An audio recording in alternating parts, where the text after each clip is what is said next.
Olá, bom dia a todos e todas. É um prazer estar aqui nesse teatro lotado, incrível evento. Vai ser um prazer aqui a gente bater um papo sobre um tema que eu imagino que todos estejam aí curiosos e interessados, que é a inteligência artificial e o potencial de disrupção na função fiscal. Vai ser aqui um bate-papo aqui com grandes feras, então eu estou aqui, né, com um desafio imenso. Mas antes, deixa eu me apresentar. Meu nome é Denise Pinheiro, eu sou sócia líder de transformação digital aqui na PwC Brasil. Como eu sei que a gente tem um público muito diverso e para que a gente possa ter, né, o máximo aqui de inclusão possível, duas observações. Eu vou fazer uma rápida autodescrição e aí a gente vai seguir essa dinâmica aqui no painel. E a gente vai estar migrando entre português e inglês, porque parte aqui, né, dos nossos painelistas não são aqui do Brasil, né? Então, eu sou uma mulher cis, branca, cabelo castanho no ombro, olhos castanhos. Eu estou usando aqui uma camisa branca, uma blusa branca, uma saia pernambucana, acho que dá para perceber, né? E a gente vai estar, então, dando sequência aqui ao nosso painel. Estamos aqui, então, com um telão atrás e nas cadeiras aqui, né, compondo esse painel. Antes da gente estar passando aqui para dar sequência ao nosso painel, eu gostaria de fazer uma rápida introdução e um contexto.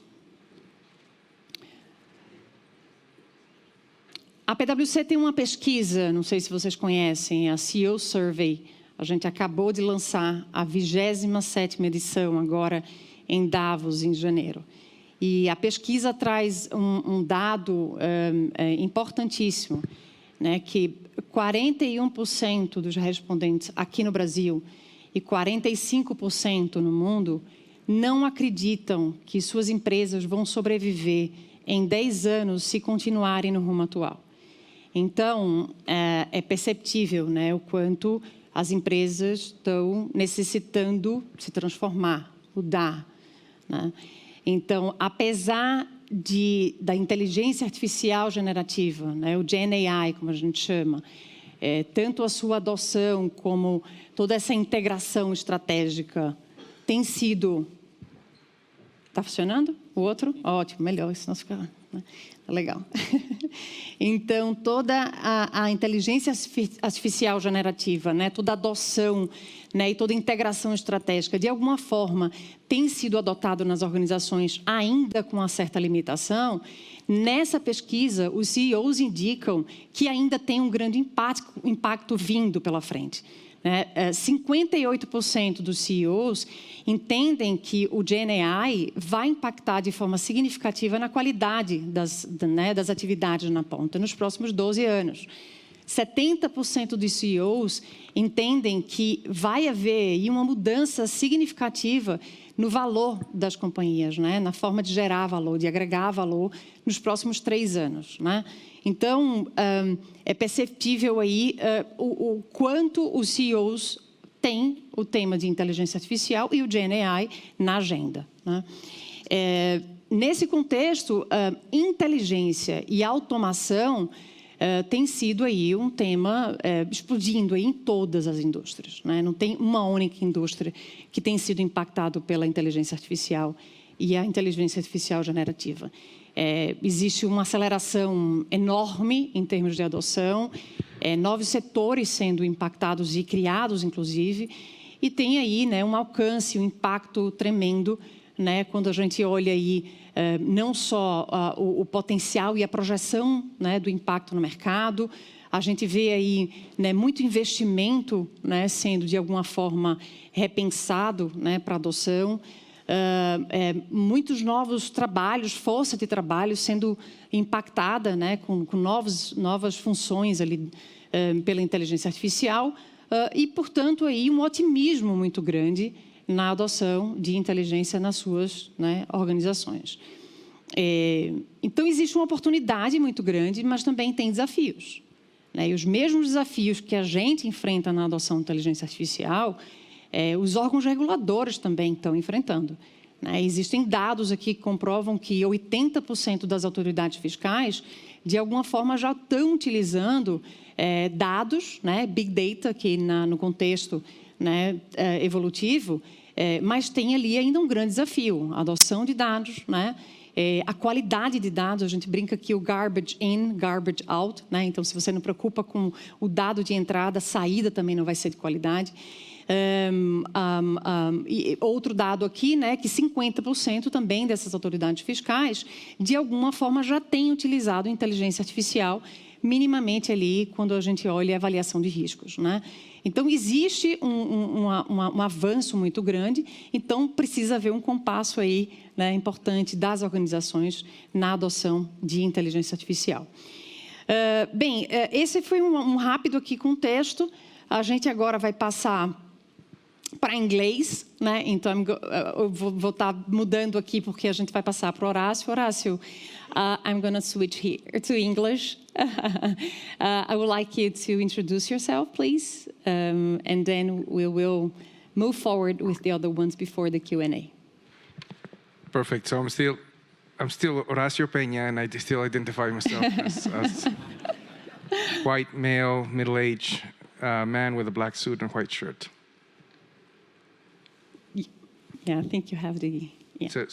So we continue here? Yeah, please. Yeah. Yes, absolutely. So I think, Denise, thank you for that. It was a great introduction here. And again, the whole world is going digital, right? So we're in the midst, we have to understand we're in the fourth industrial revolution. It started in 2017. And this AI thing is just the beginning. So we're you know, by some estimates, companies have digitized, they're going to the cloud. Maybe 15% of the companies have gone the transition to the cloud. So we have another 85% to go. So we're just in the beginning. Just imagine the size of this, right? The Brazilian economy is probably $2.1 trillion. AI is going to create 7 Brazils in terms of the economy over the next 6 years. So it's going to be a tremendous, right? Tremendous opportunity to grow. And what does that mean is what we learned so far, right? Transfer technology has been an intimate part of transfer pricing. When we think about transfer pricing, figuring out 80% of the global trade today takes place between related parties, multinationals, and joint ventures. And think about all the transactions that have to be analyzed, services, intangibles, licensing transactions, IP, everything. So it's a tremendous task. So obviously, we have been using technology in a very intense way in transfer pricing for the last 31 years since we started the practice. Between 2018 and 2021, I had the privilege of leading innovation and digitization for tax consulting in the US. And as part of that, we created the vision of the digital twin. And our goal, we actually acquired 55,000 bots from UiPath, which is the fastest robotics process automation company. And the idea was we would have a bot for every PwC professional. And there was a lot of fears and there was a lot of intimidation around what's going to happen. Are we going to eliminate jobs? It turns out that we actually eliminated a lot of the repetitive tasks. We maximized automation. We did eliminate 5 million hours of professional time in 18 months. And what that did is freed up capacity for our PwC professionals to work on other things and really augmented skills. So AI will drive tremendous amount of productivity and will also augment skills and other things that we can do across the board from business, analytics, and everything else. So the tax function has become incredibly important. It will become even more important going forward. As we always say, tax is the #1 cost in the entire system. More than raw materials, more than purchases, more than manufacturing. Tax is certain. So that's something we have to deal with. But again, there's going to be tremendous opportunities ahead to leverage this technology.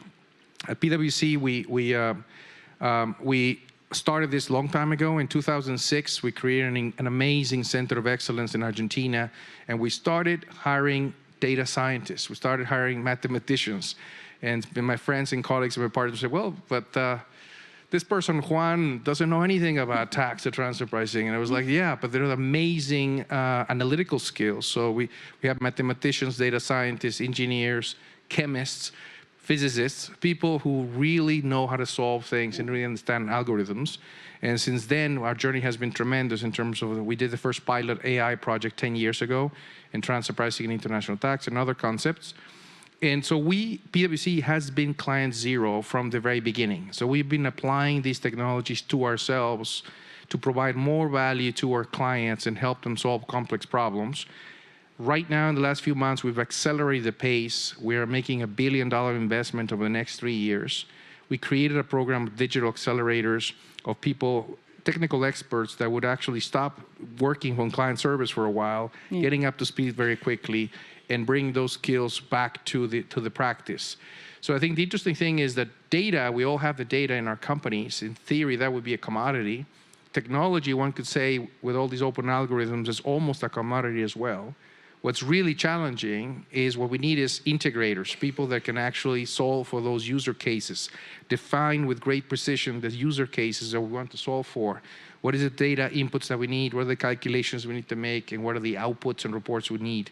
And that's really the scarce element of having professionals that can be trilingual with data, technology, and the tax user cases, so we bring these solutions together. But again, I think across the board, we have a Vision 2027. We're focusing on how and what kind of services are we going to deliver PwC in the next 3 years. We're going to have to transform all of our services. Gen AI is going to aid us in everything. It's going to aid us on the planning side, on the tax structuring side, on the implementation. We're working, for example, on translating oral commands into SQL commands so that they can actually retrieve data from ERP systems as well. So there's a number of applications, but it's important to demystify AI as well. So it's not that Gen AI is going to solve everything for us, right? So this Gen AI is just one of the many, many tools that come together. We created at PwC a digital lab, and we have a series of assets in terms of not only bots, Alteryx, enterprise-wide solutions, optical character recognition. There's a number of techniques and tools that we've used in tax to interpret forms, to transform data, and map things, so that together, that's what's going to help us translate all these changes. And everybody's familiar with a lot of the aspects of efficiency and productivity, but the reality is that Gen AI can help us with so many different things in terms of identification, iteration, data access management, data accuracy. A lot of the things we're going to have to put in place to comply with all these new rules have to do with defining this thing, being able to calculate numbers, and keep trails and verification across the things. So Gen AI still, there's in many forms, the models, large language models still need to be trained. They still hallucinate a lot. They come up with, they're like the biggest plagiarist in the world, and they copy all these kinds of things, and then they say, oh yes, where did you get that? You cross-examine them, and then sometimes they have fake information. So it's very important to differentiate the generic versions of Gen AI. And what we're doing at PwC is building up verification process, verify, verify, verify, mixed it with structured data processes and technology, so we can provide accurate and reliable assessments, accurate and reliable analyses, and then we have to be able to, it has to be traceable, because ultimately a lot of the deliverables we have to present to tax authorities, and we have to demonstrate what the sources of these analyses are. So infrastructure, risk, privacy. Again, we started an AI tax consulting, trusted tax consulting practice 10 years, and that journey is still evolving today. So for the most clients we have a number of companies. We're working with a number of large-scale companies that have their own AI systems. And interestingly, they are the masters of AI, the super scalers, but at the same time, when it comes down to setting the transfer prices on an everyday basis in terms of collecting the information, carrying out the appropriate aggregation. Transfer pricing analysis, aggregation is critical. How do you aggregate? How do you group transactions? You have the freedom to allocate. How are you going to measure these transactions, portfolio transactions? And so the actual segmentations at every step in the cycle of transfer pricing, you see barriers of entry, barriers of data, invisible errors, and pain points for our clients. So what we've been working with the largest technology companies in the world is using AI to help them solve these puzzles so that you can actually navigate from inputs to calculations to price setting. And more than anything else, AI is going to give us tremendous amount of insight and value not just giving us a technical answer, but hopefully telling us, okay, what is the benchmarks, what are my peers doing in this area, and what kind of information and insight we can derive. So that's the great opportunity and the great promise of AI. Again, the key concept I would encourage everybody is to be really precise around the problem you're trying to solve, and do it. How do you eat a mammoth? Well, you eat it one small bite at a time. And so we love 2-week sprints and 4-week sprints to be able to do a pilot, solve something that is really important based on your ecosystem of data in your company, and then take it in and scale it up to something bigger and bigger. But it's a phenomenal opportunity. We have phenomenal assets. We have, as you know, many alliances with the top companies, especially Microsoft, SAP, and others. And so we're really leveraging these assets. We have just signed another strategic alliance for contracting analysis for LIA, Harvey, and many others. So we're really using these alliances to bring in the user cases and tax to help our clients accelerate the transformation as quickly as possible. Thank you, Denise. Thank you, Horacio. I think some of key takeaways that I got from you, upskilling is still something important for us, and integration, right? Because AI is not going to solve all the problems, so integrate that in an ecosystem that you can understand how you solve problems in a broader perspective. Perfect, yeah. So, Mike, can you help us maybe bring in a little bit more on the transfer pricing in Pillar 2 and how AI is going to impact that? Yeah, so my name's Michael Leckie. I'm the Global International Tax Services Technology Leader. I'm a white male, black shirt, white shirt, tan pants. I do have gray hair, but it's hard to see because I'm blonde. And I also don't have a beard like Doug. We do that on purpose so you don't confuse the two of us because it can get hard. So, you know, that's me. But yeah, when it comes to Pillar 2 specifically in AI, I mean, obviously we're kind of experimenting with a lot of different things right now. But two things that have kind of pushed itself ahead is, one is, if you think about what Doug was talking about earlier, about all the different countries that need to adopt the laws, all the different ways it could be adopted, one of the things we naturally have to deal with is language. And how words and phrases are used in other territories. So one of the things we've been using AI for is first helping translate that local legislation into a common language, then using AI to ask it questions and comparing it to what the OECD has put out. You know, is this the same? Is this different?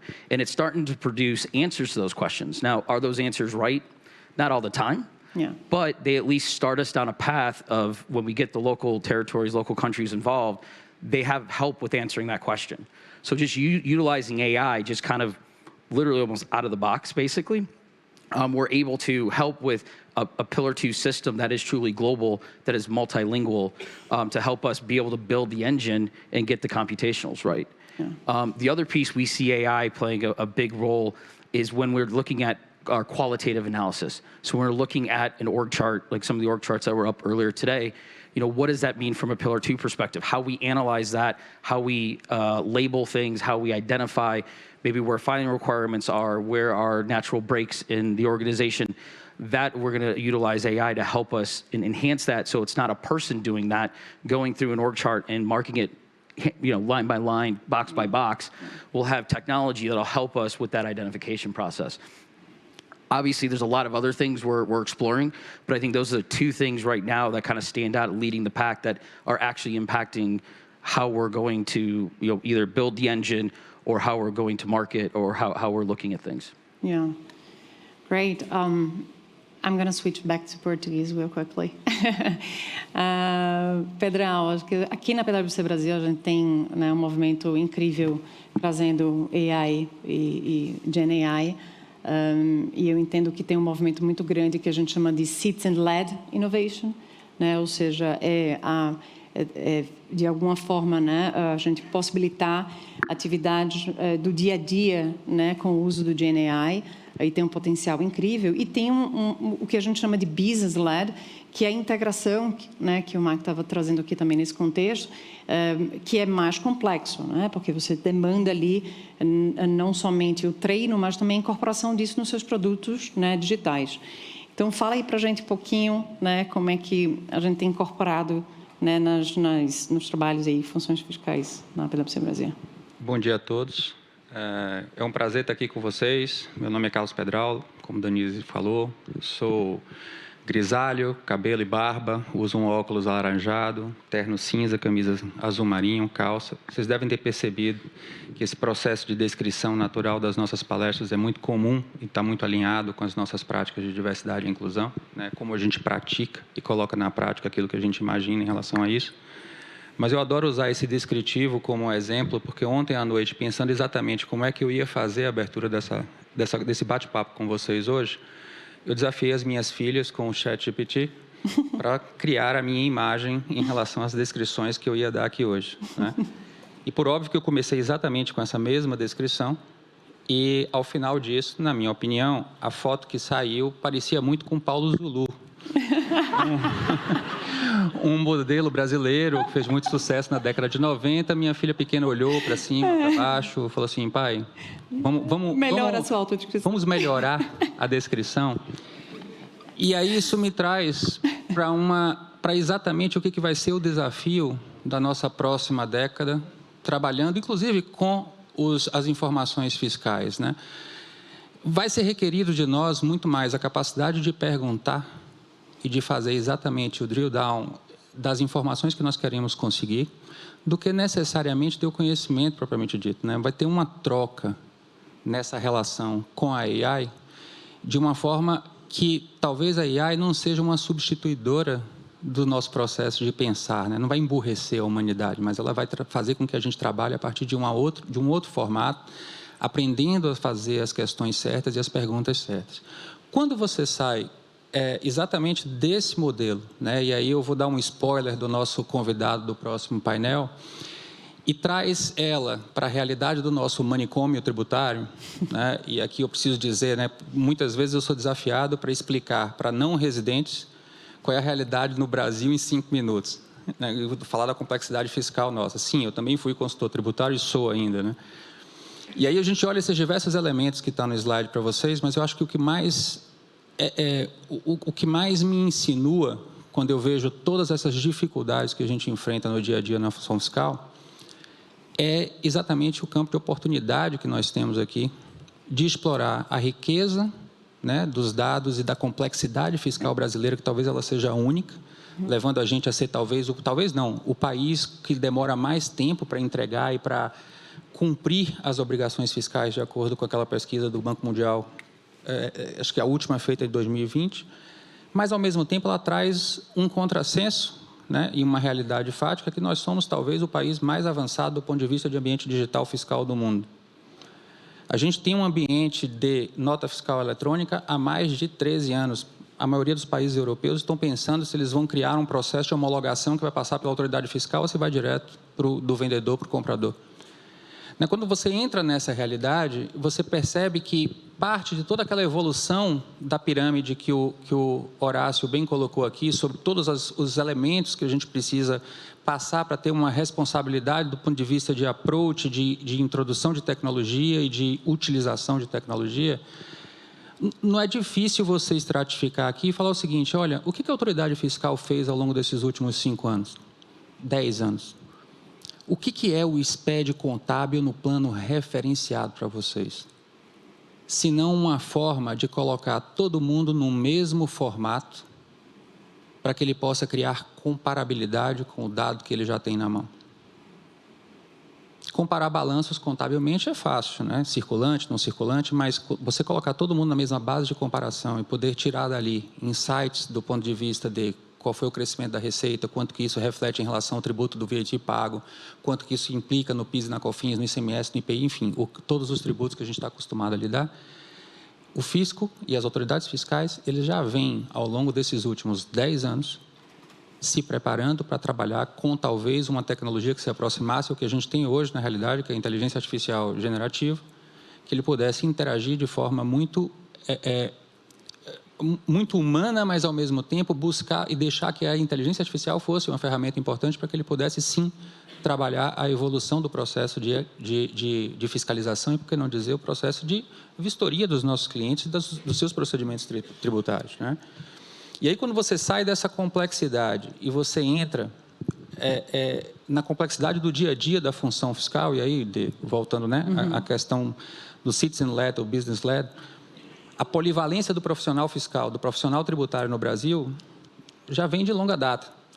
Ao mesmo tempo que vocês têm que falar sobre, né, tributário, a norma tributária, o projeto de lei, vocês têm que interagir com processos, interagir com tecnologias, aprender sobre tecnologia, entender como é que a informação fiscal flui dentro desses sistemas, e é importante porque aqui talvez tenha a necessidade de ter botões fiscais paralelos, não só o RP. Isso é o dia a dia de vocês, é o cotidiano de vocês. Mas quando você olha e coloca tudo isso em perspectiva, a gente sempre percebe que aqueles elementos que a gente fala tanto de transformação, né, que é uma palavra tão batida, mas ela é tão presente o tempo todo.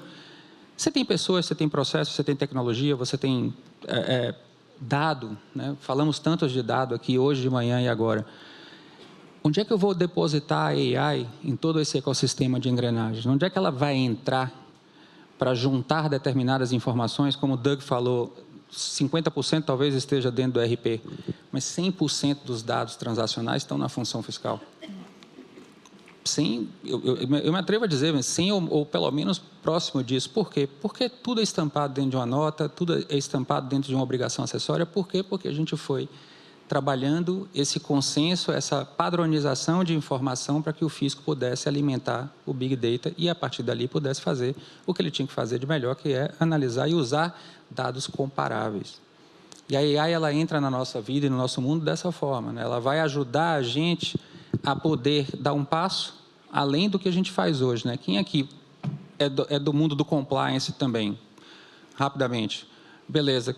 Quem aqui já não passou por uma situação de chegar no último dia útil do mês, né, às 11 horas e 58 minutos, aí tem que mandar aquela obrigação acessória, joga uma água benta, Pai Nosso, Ave Maria, aperta o 100. Essa é uma realidade muito prática. E aí você se vê confrontado pelo líder de tax global, muitas vezes, por quê? Porque ele pergunta, como é que no Brasil você tem 80 pessoas e aqui em UK, que é um business muito maior do que o de vocês, eu tenho 10 e resolve o problema. E você explica, vem cá, bora falar um pouquinho da realidade do Brasil, não é?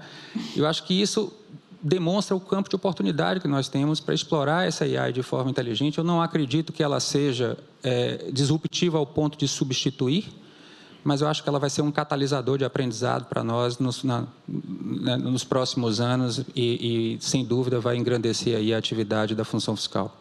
Muito bom, muito bom. Bem, a gente vai abrir aqui para uma rápida sessão de Q&A, para a gente estar dando sequência aí e finalizando o nosso painel. Horácio, I have a question for you. We've mentioned that in our CEO survey, 41% of Brazilian respondents and 45% of the respondents globally do not believe that their organizations will survive for more than 10 years if they maintain the current course. So how can this perception of risk can be addressed in daily business, and what technology-driven strategy can be implemented to ensure adoption of and sustainability of business in the long term? Yeah, so thanks for the question. So some of the older fellows in the room, myself included, remember 1990. So 1990, third industrial revolution starts, right? So the internet comes in. Yeah. Before that didn't exist. Windows 1.1 came in. And the companies started managing their global supply chains then. And when you think about what happened in those 30 years, it was really economies of scale and globalization. We know that globalization lifted from poverty 1.5 billion people from the planet. But when you think about multinational companies, their playbook was pretty standard. And exports and imports drove a tremendous amount of growth to their countries, to their companies, to their profitability, to economies of scale, to productivity. So that playbook, it was basically, we're living in a world of super efficient supply chains. And we just fed into that model, the global model. Yeah. So you have COVID now, and you have all of a sudden, companies have to reconfigure everything. It's a massive movement from super efficient supply chains to resilient supply chains, alternative supply chains. And then again, consumers' behaviors, work habits, everything has changed in radical ways, driving demand, configuration. Demand is completely different. Products, sustainability, the way the consumer is buying everything. So ultimately, the solution for companies is they're rebuilding these reconfigured models. They're acquiring new capabilities. They're acquiring new technologies. They're selling some businesses and they're acquiring other businesses. But fundamentally, they have to digitize and they have to create income streams of new products and services they didn't have before. And they have a timeline, and there's a race. They're going to have to create these digital assets, software solutions, SaaS, other things. They monetize new sources of revenues for different markets, for different consumers in a radical different way. And at the same time, they have to digitize with ERPs and tax compliance. Fundamentally, what's different this time is that we're moving away from static taxation. So historically, we used to deal with taxes in the past. And then now we're moving to continuous taxation. Everything's going to be continuously taxed. And you're absolutely right. Brazil is a leader in that area because they have digitized and you're already used to that part. But for many countries in the world, they're not used to being continuously taxed. And again, tax authorities are using AI and taxpayers must use AI, all those sorts of technologies to adapt. But fundamentally, I mean, companies will survive and will emerge from this much stronger. But they will have very different use of technology, different income streams. It's not going to be as easy as the 30 years behind us in terms of just pure globalization. Yeah, perfect. Yeah. Michael, we've mentioned in a couple of survey that technology disruption exemplified by GenAI is mentioned as one of the mega trends that the CEOs will need to adapt and reinvent their business. Technology changes will have much greater impact on their companies, as we've mentioned here, to create, deliver, and capture value over the next 3 years compared to the last 5.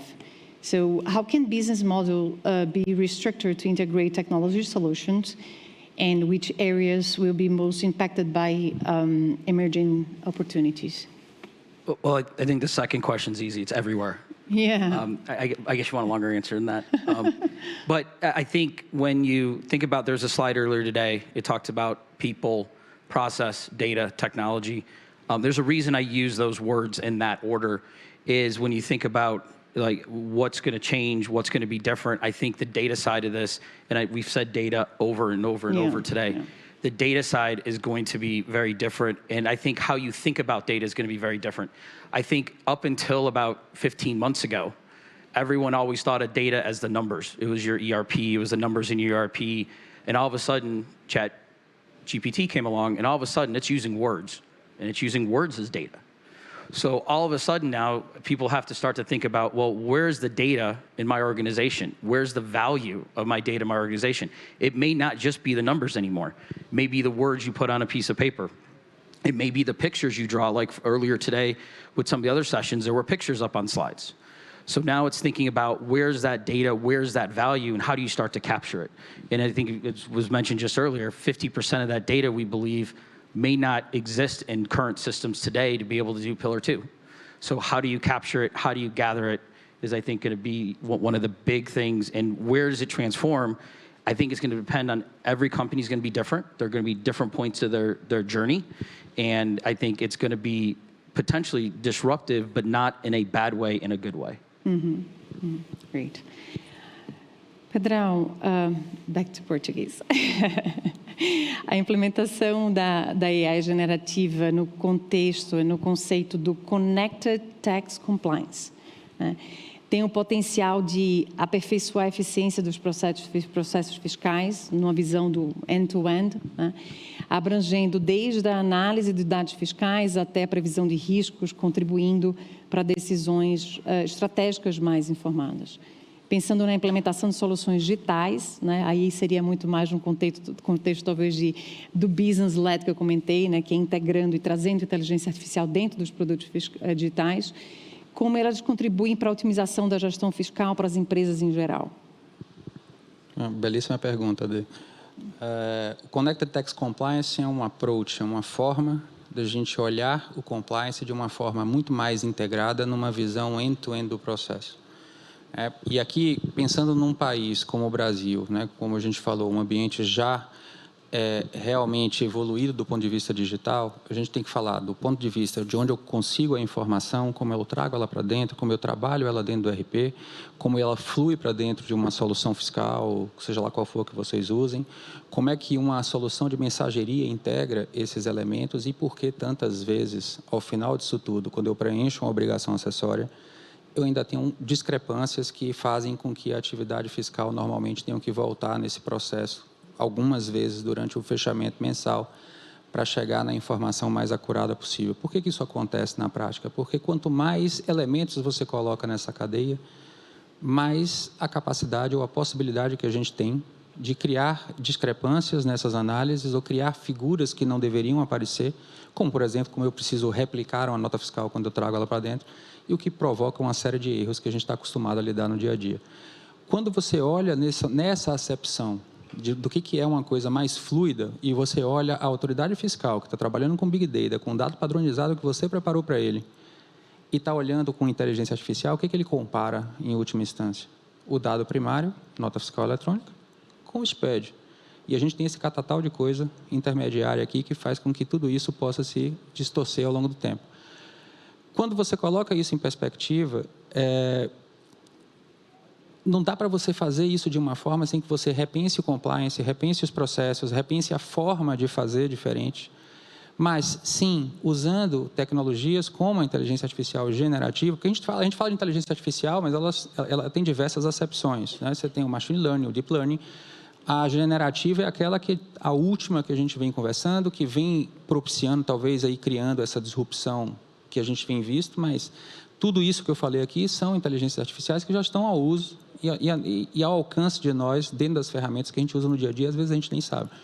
Mas esses elementos, eles precisam se conectar de uma forma que precisa permitir o compliance e uma dupla validação, né? Quem preenche um SPED fiscal aqui, no final do mês, sequer consegue pegar todas as notas de entrada e fazer uma comparação para ver se está tudo escriturado ou não está. Às vezes não dá. Tem muita gente que a realidade é essa, não dá para fazer.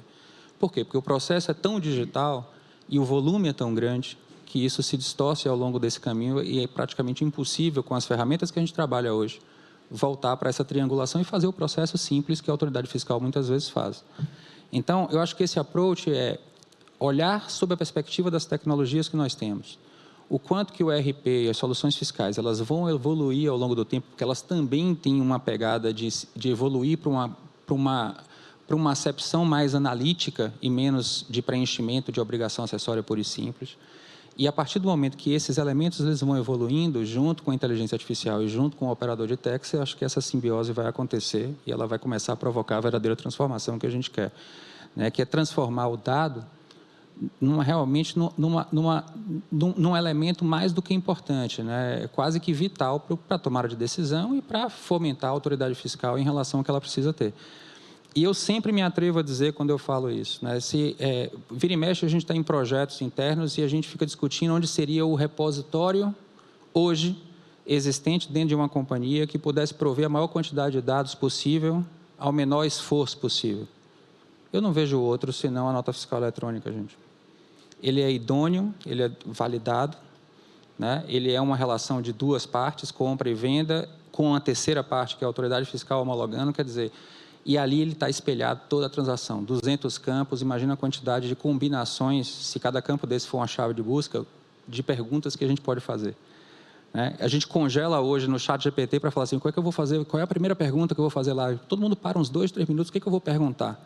Mas na hora que a gente superar essa camada de pergunta, começar a se habituar com esse processo de exatamente de explorar o dado a partir de perguntas com esse tipo de tecnologia, eu acho que é aí que a gente vira a chave e faz acontecer realmente a mágica que a gente precisa fazer acontecer, que é levar a função fiscal para um protagonismo muito bacana, que seja o provedor do dado, das informações transacionais para toda a tomada de decisão na companhia. Interessante, né, Pedro? Porque, assim, acho que não é novidade para ninguém que a inteligência artificial está aqui há bastante tempo, né? Mas acho que é uma grande diferença com o GenAI é possibilitar ir para a ponta, né?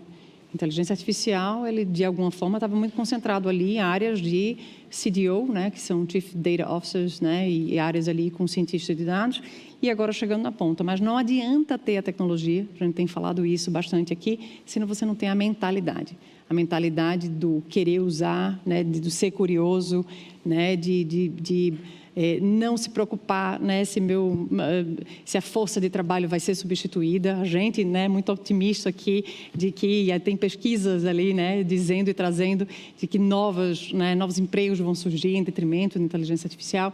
Então, é muito, né, da cultura e da mentalidade, né, para a melhor adoção de inteligência artificial. Bem, a gente está chegando ao fim do nosso painel. Eu queria agradecer aqui o Pedral, o Michael e o Horácio. Thank you, Horácio. Thanks, Mike, for being here with us. A gente vai ter, então, um próximo painel, Atualidade de Transfer Pricing na América Latina. Obrigada a todos e todas e tenham um bom evento.